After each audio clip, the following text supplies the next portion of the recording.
आज आपके साथ मिक्स सब्ज़ी बनाने की बहुत ही कमाल की रेसिपी शेयर कर रहा हूँ और इंशाल्लाह इस तरीके से अगर आप मिक्स सब्ज़ी बनाएंगे आपको मज़ा आ जाएगा। बहुत ही कमाल की रेसिपी है, सिंपल तरीके से इसको बनाएंगे। इंशाल्लाह जब भी आप इस रेसिपी को ट्राई करेंगे ना, आपके घर में जो सब्ज़ी नहीं भी खाता वो भी इसको खाएगा। तो चलें इसको बनाना स्टार्ट करते हैं। बिस्मिल्लाहिर्रहमानिर्रहीम। 4 चीज़ें हैं, 5 जो मैं आपको दिखा रहा हूँ।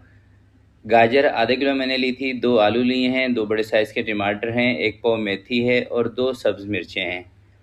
पहले सब्ज़ियां दिखा दी, अब इसको बनाना कैसे ये बताते हैं। आधा कप कुकिंग ऑयल का किसी भी एक बर्तन में कढ़ाई में आपने शामिल कर देना है और उसके साथ ही आपने 2 चम्मच अदरक और लहसुन का पेस्ट इसके अंदर शामिल कर देना है। सबसे पहले आपने इसको फ्राई कर लेना है 1 से 2 मिनट के लिए। अदरक लहसुन दोस्तों फ्राई हो जाएगा, उसके बाद आपने इसके अंदर टमाटर शामिल कर देना है और टमाटर की कोशिश करनी है कि कटिंग थोड़ी सी इस तरीके से रखनी है। जब आप टमाटर की कटिंग थोड़ी सी बारीक रखते हैं ना, तो जो टमाटर के छिलके ना वो फिर सब्ज़ी के अंदर नज़र नहीं आते इतने। टमाटर जैसे ही दोस्तों नरम हो जाएंगे, फिर आपने इसके अंदर कुछ मसाले हैं बेसिक, वो इसके अंदर शामिल कर रहे हैं। मसाले सब्ज़ी के अंदर मैं थोड़े से हल्के रख रहा हूँ, लाइट मसालों से बनाएंगे, इंशाल्लाह मज़ा आएगा। आधा चम्मच चिली फ्लेक्स का आपने इसके अंदर शामिल कर देना है। धनिया कूटा हुआ ये भी आधा चम्मच। ज़ीरा पाउडर ये भी आपने आधा चम्मच शामिल करना है। हल्दी पाउडर आधे चम्मच से थोड़ी सी कम आपने शामिल करनी है। नमक शामिल करना है आधा चम्मच। 2 सब्ज़ मिर्चें जो कटिंग की थी, जो कम तेज़ वाली हैं, वो आपने लेनी है। अब थोड़ी सी आपने इसकी भुनाई करनी है ताकि मिर्चों का जो कच्चापन है ना वो दूर हो जाए। जब भी दोस्तों आप मसालों को टमाटर के साथ भूनते हैं ना और अच्छे तरीके से भूनते हैं, तो मिर्चों का जो कच्चापन है वो ख़त्म हो जाता है और टेस्ट निकल के आता है। मैं काफ़ी सारी वीडियोज़ में आपको बता चुका हूँ। थोड़ा सा मसाला भूनने के बाद साथ ही इसके अंदर मैंने आलू भी शामिल कर दिए हैं। अब आलू को भी मसाले के साथ इसकी भुनाई करते हैं और अच्छे तरीके से इसकी भुनाई करते हैं ताकि आलू के अंदर भी मसाले का फ्लेवर आ जाए। जब अच्छे तरीके से दोस्तों टमाटर की भुनाई हो जाती है ना, उसके बाद आप इसके अंदर दही का इस्तेमाल किया करें। आप कोई सा भी सालन बना रहे हैं, जब टमाटर की अच्छी तरह से भुनाई हो जाए, टमाटर का जो पानी है ये खुश्क हो जाए, फिर आप इसके अंदर दही शामिल करें।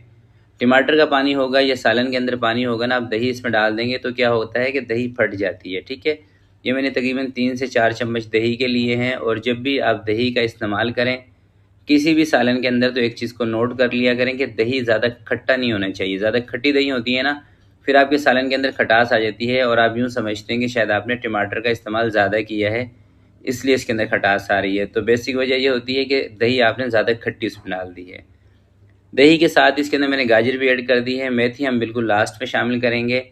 और अब इसको थोड़ा सा और भून लेते हैं, यानी कि सब्जियां जो गाजर हमने इसमें ऐड की है ये अपना पानी छोड़ दे और इसी पानी के साथ हमने आलू को और गाजरों को, मेथी को, इन तमाम चीज़ों को, सब्जियों को गलाना है।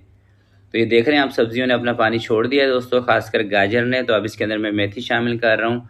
मेथी शामिल करने के बाद सिर्फ आपने मेथी को अच्छे तरीके से मिक्स कर लेना है। मेथी मैंने कटिंग कर ली थी, आप चाहें तो साबुत मेथी भी धो के इसमें ऐड कर सकते हैं। बहुत सारे लोग साबुत मेथी का इस्तेमाल भी करते हैं सालन के अंदर। मेथी दोस्तों ऐसी चीज़ है ना कि यकीन करें, मेथी का बना हुआ सालन की जो खुशबू है ना, आपके पूरे घर में फैल जाती है। इतनी ज़बरदस्त चीज़ है। तो ज़रूर आजकल मेथी आ रही है सीज़न की, इसका इस्तेमाल किया करें।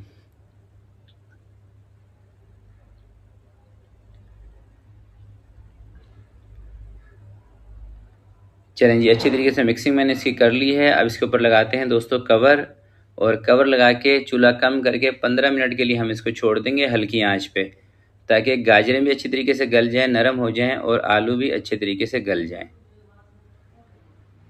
तकरीबन 12 से 15 मिनट इसको मैंने हल्की आंच पे रखा था। देखें चूल्हा तेज़ करेंगे ना तो सारा पानी खुश्क हो जाएगा और चीज़ें गलेंगी नहीं।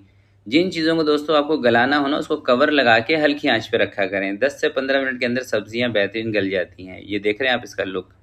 अब लास्ट में हम क्या करेंगे कि थोड़ा सा बारीक कटा हुआ धनिया इसके अंदर ऐड कर लेते हैं। और आप चाहें तो ज़रा सी कसूरी मेथी का इस्तेमाल भी इसमें कर सकते हैं। वैसे मेरे ख्याल से ज़रूरत तो नहीं है, क्योंकि इसके अंदर हमने फ्रेश मेथी का इस्तेमाल किया है। अच्छे तरीके से एक दफ़ा इसकी मिक्सिंग कर लेंगे और अब आपको दिखाता हूँ फाइनल लुक। ये देखें, यकीन करें देखने में ये सब्ज़ी जितनी खूबसूरत लगती है ना, खाने में उससे भी ज़्यादा मज़ेदार है। तो आजकल मेथी आई हुई है दोस्तों सीज़न की, गाजरों की भी आमद है। तो ज़रूर इस रेसिपी को ट्राई कीजिएगा। इंशाल्लाह जब भी आप इसको बनाएंगे आपको मायूसी नहीं होगी, आपका दिल खुश होगा। तो आज की वीडियो के लिए इतना ही।